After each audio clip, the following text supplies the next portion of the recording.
I am Arunjeev Singh from New Zealand. Today I am going to share with you some information about Investor Category 1. The basic requirements for that is the applicant must invest 10 million New Zealand dollars, and he must meet the health and character requirements, and he must have sufficient funds for his maintenance while he stays in New Zealand. So these are the basic requirements for Investor 1 category. Now the second category is Investor 2 category. So Investor 2 category applicants have to meet the health and character requirements as well, and the minimum investment to be invested by an applicant under Investor Category 2 should be minimum of 3 million New Zealand dollars. There are only 400 applications to be considered annually under this Investor 2 category, and the applicants who have claimed more points shall be given priority over other applications. The applicant has claimed that he will invest 3 million New Zealand dollar, then he has to meet the points threshold laid down under the immigration instructions. And the point threshold is that the applicant must claim at least 20 points. Now, how the points can be claimed? The points are awarded on the basis of age of the applicant, experience in a business in New Zealand or overseas, and the English language ability of the applicant, and the investment which the applicant proposes to make in New Zealand. And there is a bonus point as well for immigration growth investment. So that is the important thing which applicant needs to note, that the points are claimed on the basis of age of the applicant. The lesser the age, the more the points. So if the applicant is less than 30 years old, he can claim 20 points. If the applicant is 60 to 65 years of age, no points are granted. So the ideal applicant would be between the age group of 18 to 30 years, and the maximum points he can claim would be 20. And similarly, in respect of the English language test, the more the points or bands they have in the IELTS test, it should be academic or general, and the overall bands requirement has 8 bands overall. The applicant can claim 20 points, and if he has 3 or between 3 to 4, he can claim only 1 point. And if the applicant has 6 bands overall, then the applicant can claim 13 points. If he has between 5 to 6, he can claim 10 points. So similarly, business experience points are granted. The more business experience, the more points the applicant can claim. For business experience, if the applicant has 15 years plus experience, the applicant can claim 45 points. If the business experience is 3 years, 9 points can be claimed. Similarly, if the applicant has 4 years of experience, the points can be claimed 12. This is a chart available on the website of Immigration New Zealand. The address you can note: www.immigration.govt.nz, and you can go on the operation manual of this on the website and go to the business migration, and you will find the summary requirements of Investor 2 category. So under this category, expression of interest stage is the first stage. Any applicant who claims 20 points and accepts to invest 3 million New Zealand dollars would file expression of interest. Only the information has to be given in that expression of interest. No documents are required at that stage. The immigration officer will consider all the information provided by the applicant in that expression of interest, and if the information is found to be credible and meeting the point threshold, then the applicant will be issued invitation to apply, which is called ITA. So issuance of ITA doesn't mean that the applicant will be granted residence visa under Investor2 category, but once invitation to apply is issued, then the applicant provides all the documents, the evidence of the funds, and whether those funds are acquired legally, whether those funds belongs to the applicant, like owned by the applicant or gifted to the applicant by some relative or friend. And once the application for a visa, resident visa, is filed, then the process of assessment by the business migration specialist undertakes, and it takes little time in giving the outcome of that application. If you need any more information on Investor2 category, you are most welcome to call me or see any other licensed immigration advisors or immigration lawyer who has knowledge and experience dealing with Investor2 category visas. So under the investment categories, there is another category called Global Impact Visa.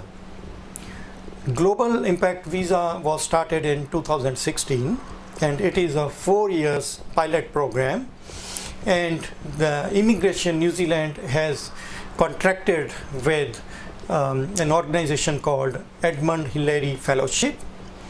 You can go to their website and find out what criteria they have and how they support an applicant or a team by inviting them or accepting into that program.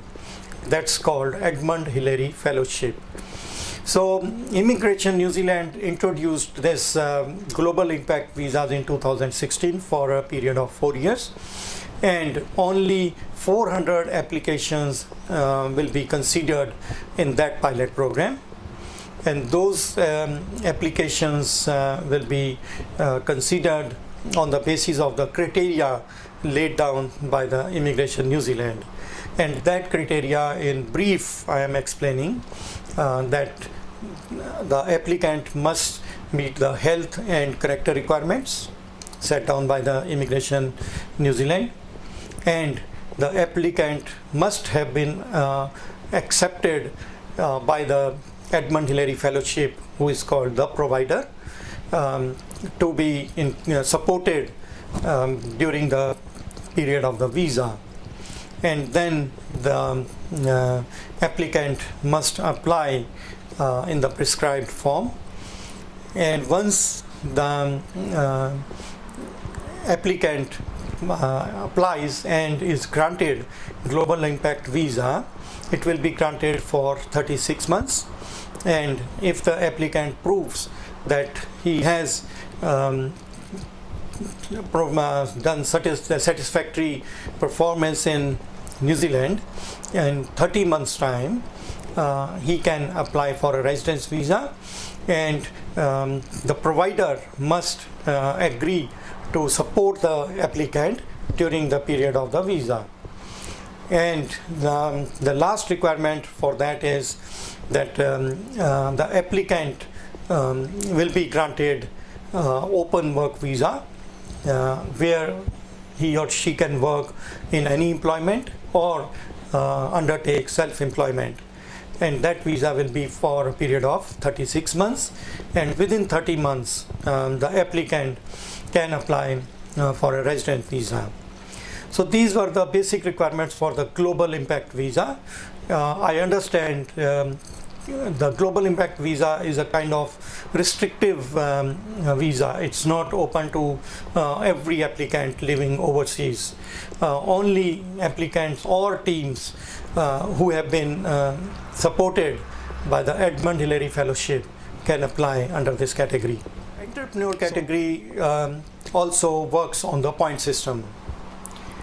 Apart from the health and character requirements, the applicant must claim at least 120 points to be eligible to apply under the entrepreneur category. Apart from the 120 points, the applicant must propose capital investment of minimum of 100,000 New Zealand dollars. I repeat, 100,000 New Zealand dollars in 3 years period. Once the application for entrepreneur work visa is accepted, the applicant will be granted work visa, conditional work visa to work as self-employed for 12 months, which is called the startup period. And before the expiry of that 12 months, the applicant has to apply for the remainder period of the 2 years work visa. So once the applicant has satisfied the business migration specialist that he has met the requirement of the startup period, that he has brought the funds which he has proposed in the business plan into New Zealand within the 12 months period, then the remainder period work visa shall be granted.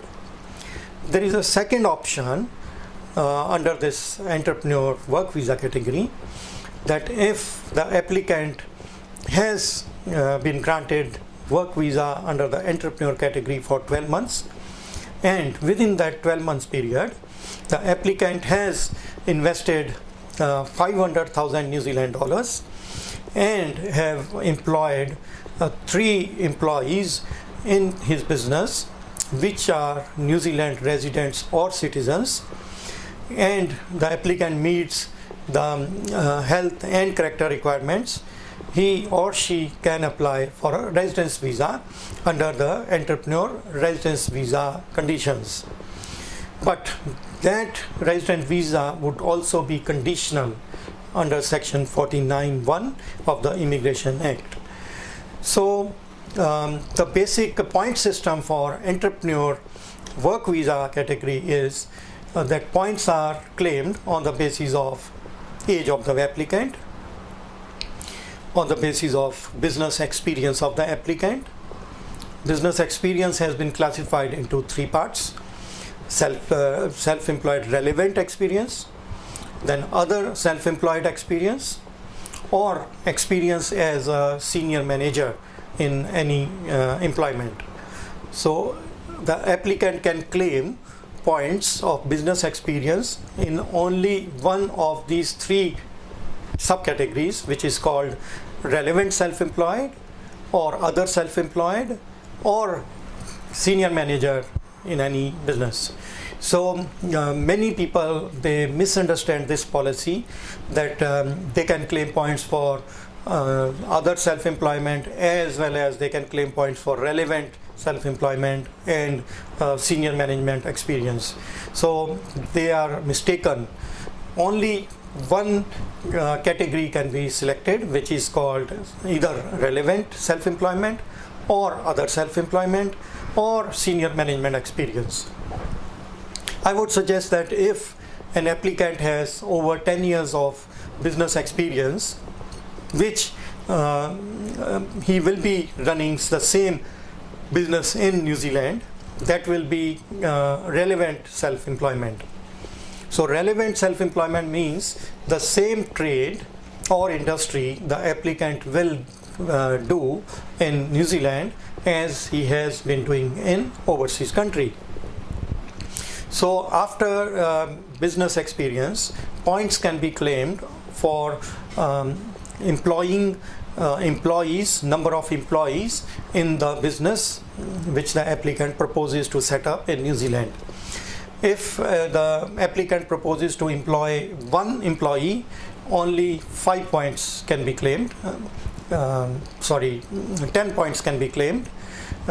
If the two employees are employed, 20 points, and 3 employees 30 points, 4 employees 40 points, 5 employees 50 points, and so on. So the employees means employees who are New Zealand residents or citizens. Apart from them, if the applicant has a need to employ other people, he or she can employ work visa holders or student visas on a part-time basis. But for meeting the requirements of points, the applicant must propose and must employ the number of employees he has or she has promised or proposed in his business plan. The next requirement is import or export turnover. So then there are bonus points for unique business or products, and then there are points for age. Last is the bonus point for area or operating the area of business out of Auckland. So if the applicant proposes to carry on his or her proposed business out of Auckland, 40 points can be claimed in the business plan. So a total of 120 points must be claimed by the applicant, and minimum capital investment of 100,000 must be proposed by the applicant to be invested in the proposed business.